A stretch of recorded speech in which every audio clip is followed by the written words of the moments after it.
Episode की शुरुआत में दिखाते हैं कि बाईजीन स्टारलाइट गिफ्ट लैंड का सबसे डीपेस्ट पार्ट में पहुंच गया होता है, जहां पर जाकर वो आसपास का नज़ारा देख रहा होता है। लेकिन तभी उस पर अटैक हो जाता है। बाईजीन उसे नोटिस करके बहुत ही मुश्किलों से उसे डॉज कर लेता है और उसका ऑरा से वो समझ जाता है कि जरूर कोई एस रैंक वाला हमला किया होगा। और तभी फिर से वहाँ पर एक हीरोइक स्पिरिट आकर उस पर अपना स्वॉर्ड से हमला करने लगता है। बाईजीन को भी पता होता है कि अगर एक बार उससे लग जाता है तो उसका काम तमाम हो जाएगा। तभी वो एपिक रैंक वाला हीरोइक स्पिरिट उस पर अटैक कर देता है, जिससे वहाँ पर जोरदार धमाका हो जाता है। लेकिन वो उसके सर के कुछ इंचेस के ऊपर में अपना स्वॉर्ड को रोक दिया होता है। वो स्पिरिट उसे नहीं रोका होता है, बल्कि बाईजीन ने अपना सोल पावर का यूज करके उसे रोका होता है और उससे कहता है कि मुझे अटेम्प्ट करना बंद कीजिए, मैं यहाँ पर अपने लक के बेसिस पर नहीं आया हूँ। अब ये मत कहिए कि आप ये भी नहीं समझ पा रहे हैं। उसकी बातें सुनकर वो स्पिरिट उससे कहता है कि तुम एक अप्रेंटिस लेवल का प्रोफेशन होने के बावजूद भी यहाँ पर आने का तुम्हारी हिम्मत कैसे हो गई, और यहाँ पर आकर तुम एक एपिक रैंक वाले को चैलेंज कर रहे हो, क्या तुम मरना तो नहीं चाहते हो ना। बाईजीन उससे कहता है कि मैं आपको सीनियर के तौर पर रिस्पेक्ट पे कर रहा हूँ, इसलिए वर्ड को लेकर मुझसे टेस्ट मत कीजिए। वो उसकी बातें सुनकर वो स्पिरिट, जिसके पास बाकी के स्पिरिट की तुलना में अभी भी उसके पास उसका विजडम होता है, वो उससे कहता है क्या तुम्हें लगता है कि तुम यहाँ पर आ गए हो तो तुम एपिक रैंक के टेस्ट को पास कर जाओगे। तुम तो सच में नाइव हो। आज मैं तुम्हें दिखाता हूँ कि एपिक रैंक वाले कितना ज़्यादा पावरफुल हो सकते हैं। ये बोलकर वो बाईजीन को किसी अरीना में टेलीपोर्ट कर देता है, जहाँ पर उसका लेवल बढ़कर ई रैंक में वो पहुँच गया होता है और उसका स्पिरिचुअल पावर बढ़कर 400 हो गया होता है, जो कि उससे काफ़ी ज़्यादा अजीब लग रहा होता है कि ये क्या हो रहा है। वहीं पर बाहर में दिखाते हैं जहाँ पर बाईजीन वहाँ पर बैठा होता है, जिससे हमें पता चल जाता है कि बाईजीन किसी इल्यूजन में एंटर कर गया होता है और उससे वहाँ पर मौजूद बाकी के स्पिरिट भी देख रहे होते हैं और उसी के बारे में बातें कर रहे होते हैं कि 100 सालों में यही वो पहला बंदा है जो कि यहाँ पर आया है। लेकिन अप्रेंटिस प्रोफेशन के लिए तो ई रैंक का टेस्ट भी काफ़ी ज़्यादा मुश्किल होता है। दूसरा कहता है कि हाँ, मैंने बस कभी ये नहीं सोचा था कि इस बच्चे का फिजिक इतना ज़्यादा स्ट्रॉन्ग होगा कि वो 6 प्रोफेशनल को अवेकन कर लेगा। तीसरा कहता है क्या तुम्हें लगता है कि लिन में उस बच्चे पर ईजी जाएगा। इसके जवाब में दूसरा कहता है नहीं, हीरोइक स्पिरिट के रूल को वो ऐसे नहीं तोड़ सकता है।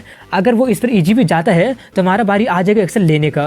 वहीं पर बाईजीन को दिखाते हैं जहाँ पर अब उसे पता चल गया होता है कि वो किसी तरह का फैंटेसी में एंटर कर गया है।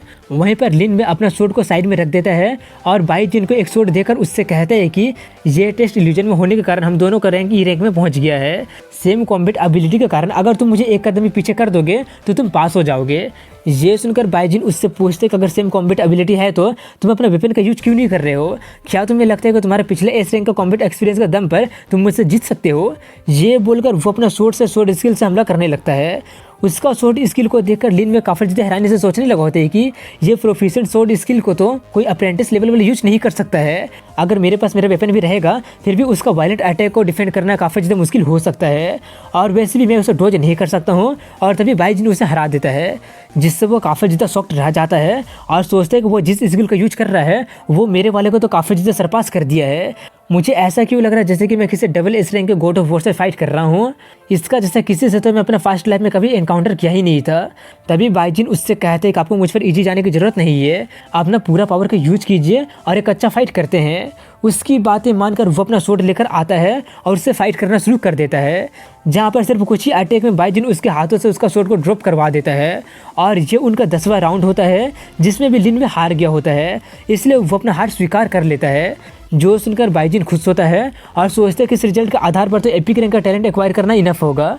ये सब वो सोच ही रहा होता है कि तभी वो वहाँ से गायब हो जाता है, जो देखकर बाईजीन थोड़ा सा शॉक्ड रह जाता है और सोचता है कि वो मुझे मेरा टैलेंट दिए भी नहीं कहाँ चला गया, कहीं मैंने उसे पूरी तरह से हरा तो नहीं दिया है ना, जिसके कारण अब वो मुझसे गुस्सा हो गया होगा, इसलिए अब वो मुझे टैलेंट नहीं देने वाला है। वहीं पर बाहर में दिखाया जाता है जहाँ पर लिनवे का कॉन्शियसनेस वापस उसके बॉडी में आ गया होता है, जो देखकर सभी लोग कहने लगे होते हैं कि कितना जल्दी वो वापस आ गया है। लिनवे अभी तक अपना टैलेंट को नहीं दिया है तो इसका मतलब वो बच्चा हार गया होगा। लेकिन एक सेकेंड, वो बच्चा अभी तक अपना कॉन्शियसनेस को गेन क्यों नहीं किया है। ये सब देखकर वो लोग लिनवे से पूछते हैं कि तुमने अभी तक अरीना को क्लोज क्यों नहीं किए हो। तभी लिनवे उनसे कहते हैं कि मैं हार गया हूँ। उसकी बातें सुनकर सभी लोग काफ़ी ज़्यादा हैरान रह जाते हैं और उसकी बातों पर विश्वास ना करके कहने लगे होते हैं कि मजाक करना बंद करो। अगर तुम अपने रैंक को सप्रेस भी कर दोगे फिर भी वो तुम्हें हरा नहीं पाएगा, तुम हारोगे ही नहीं, कहीं तुम उस पर ईजी तो नहीं गए हो ना। लिनवे कहता है कि मैं उस पर ईजी नहीं गया था और मैं पूरी तरह से हार गया हूँ। उसका टैलेंट हमारी उम्मीदों को बहुत ही पूरी तरह से सरपास कर दिया है, इसलिए मेरे पास एक प्लान है। ये बोलकर वो उन्हें अपना प्लान के बारे में बता देता है। उसका प्लान सुनकर सभी लोग उससे कहते हैं कि तुम्हें नहीं लगता कि तुम्हारा प्लान काफ़ी ज़्यादा क्रेजी है। लिन वे कहा था लेकिन वो सच में टैलेंटेड है, इसलिए ये ट्राई करना वर्थ इट होगा। दूसरा कहा था लेकिन मैं तुम्हारी बातों पर विश्वास कैसे कर लूँ। तभी एक बंदा कहता है कि चलो इसे और ज़्यादा क्रेजी बना देते हैं। ये बोलकर वो सभी लोग अरीना में एंटर कर जाते हैं। वो 6 लोग होते हैं और सभी अपने प्रोफेशन के एपिक रैंक पर होते हैं।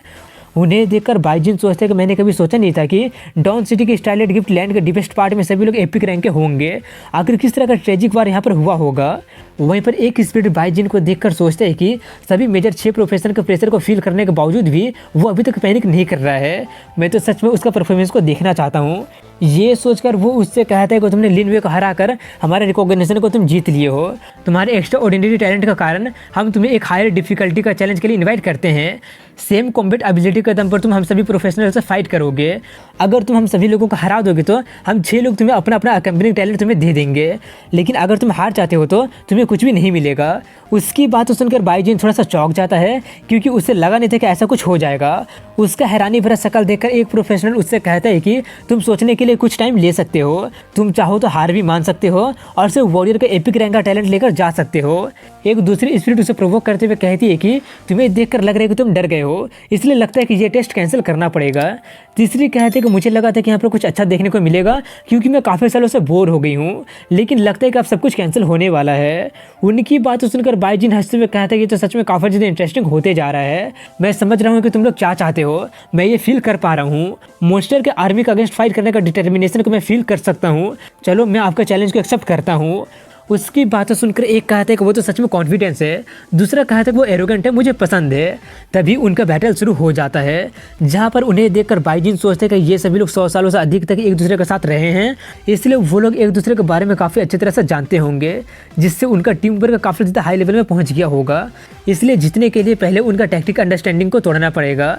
सबसे पहले एक को हराना पड़ेगा जो कि सबसे ज़्यादा मेरे लिए खतरा हो सकता है, वो जरूर थीप है जो कि डार्क में अटैक करेगा। और होता भी ऐसे ही है, थीप उस पर पीछे से हमला करने के लिए चला जाता है, लेकिन बाइजिन अपना आर्चरी का विजन और हियरिंग वाला टैलेंट का यूज करके उसका लोकेशन को पता कर लेता है और अटैक करते हुए उससे कहता है कि सेम ई रैंक का कॉम्बैट एबिलिटी के कारण थीप को परेशानी होगा एक वॉरियर से हेड ऑन फाइट करते वक्त। ये सुनकर वो काफ़ी ज़्यादा हैरान रह जाता है, लेकिन तब तक बाइजिन उसे पीट दिया होता है, जिससे वो जाकर पत्थर से टकरा जाता है और वो हार जाता है। सिर्फ एक ही हिट से उसका वो हालत देखकर बाकी के लोग काफ़ी ज़्यादा हैरान रह जाते हैं और कहते हैं कहीं हम लोग उस पर इजी तो नहीं जा रहे हैं ना। ये बोलकर वो सभी लोग एक साथ अटैक करते हुए कहते हैं कि अब हम सीरियस हो रहे हैं। उनका अटैक को बाइजिन भी अपना सभी प्रोफेशनल का पावर का एबिलिटी का यूज करके काउंटर कर रहा होता है, लेकिन तभी वॉरलॉक स्पिरिट उस पर अपना लाइटनिंग पैरालिसिस इफेक्ट का यूज कर देता है, जिससे बाइजिन को पैरालाइज हो जाना चाहिए था, लेकिन उसका ज़्यादा असर बाइजिन पर नहीं होता है, जो देखकर वो काफ़ी ज़्यादा शॉक्ड रह जाता है। वहीं पर बाइजिन उस पर अटैक करते हुए सोचते हैं कि मैंने इसका स्पेल को नाइट का स्किल का यूज करके ब्लॉक किया था। ये सोचकर वो उसके करीब जाकर उससे कहते हैं कि वॉरियर के सामने आने पर वॉरलॉक किसी ग्रास के जितना कमज़ोर हो जाता है। ये बोलकर वो उसे भी पीटकर हरा देता है। उसके बाद आर्चर उस पर हमला करने की कोशिश करती है, लेकिन बाइजिन उसे भी पीट के रख देता है। अपने साथियों के पीटता देखकर उनका दिमाग काफ़ी ज़्यादा खराब होने लगा होता है, इसीलिए समनर कहते हैं कि तुम उसे रोको, मेरा समन किया हुआ बियर उसको कुचल देगा। ये बोलकर वो एक बहुत ही बड़ा बियर को समन कर देती है और तभी नाइट अपना मैजिक का यूज करके बाइजिन को रोक देता है, जिससे वो भाग ना सके। और तभी वो बियर उस पर अटैक करने लगता है और उसके पास भागने का कोई चारा होता ही नहीं है, इसलिए वो जल्दी से अपना समनिंग वाले स्किल का यूज करने लगा होता है और समन बिस्ट से कम्युनिकेट करने लगता है और उसका कंट्रोल को उससे छीन लेता है और छीन कर नाइट पर ही अटैक करवा देता है, जिससे वो नाइट भी हार जाता है। वो देखकर समनर काफ़ी हैरानी से कहने लगी होती है कि आखिर मैं उस पर से अपना कंट्रोल कैसे खो दी हूँ।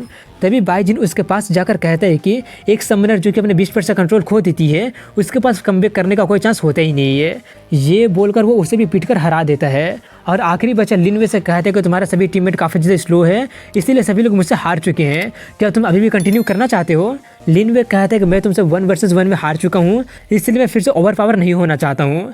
तभी दाढ़ी वाली स्पिरिट कहता है कि तुमने सभी को हराकर टेस्ट को पास कर चुके हो, तुम्हारा physique, will, courage, fighting talent सभी कुछ अप्रेंटिस लेवल को सरपास कर दिया है। हम सभी लोगों को भी सरपास कर दिया जब हम लोग तुम्हारे एज के थे, अब हमारा अकम्पनिंग टैलेंट को तुम एक्सेप्ट कर सकते हो।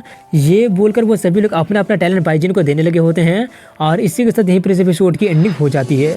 अगर वीडियो पसंद आएगा तो लाइक कमेंट शेयर कर साथ चैनल को सब्सक्राइब जरूर कीजिएगा। मिलता हूँ कल एक नई वीडियो में, तब तक के लिए हैव अ गुड डे।